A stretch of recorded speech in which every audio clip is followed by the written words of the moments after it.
تازہ ترین ویڈیوز کے لیے چینل کو سبسکرائب کر کے بیل آئیکن اور آل نوٹیفیکیشن پر کلک کریں تاکہ آپ کو ملے ہر خبر سب سے پہلے۔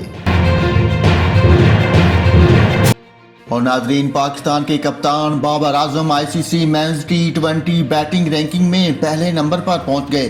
آئی سی سی کی جانب سے جاری کردہ رینکنگ کے مطابق بابر اعظم 834 پوائنٹ کے ساتھ پہلی پوزیشن پر موجود۔ I C C men's T20 batting ranking میں انگلینڈ کے ڈیوڈ ملان کا دوسرا نمبر، ان کی ریٹنگ پوائنٹس کی تعداد 798 ہے، جبکہ آسٹریلیا کے ایرون فنچ 733 پوائنٹ کے ساتھ تیسرے نمبر پر موجود۔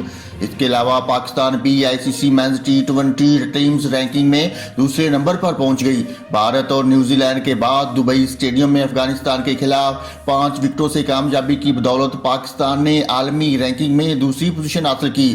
قومی کرکٹ ٹیم کے کپتان بابر اعظم کا کہنا ہے کہ T20 رینکنگ میں دوبارہ پہلی پوزیشن حاصل کرنا ان کے لیے حوصلہ افزا عمل ہے، تاہم انہیں زیادہ خوشی پاکستان کرکٹ ٹیم کی درجہ بندی میں دوسری پوزیشن حاصل کرنے اور ورلڈ کپ میں سیمی فائنل کے لیے کوالیفائی کرنے پر ہوئی۔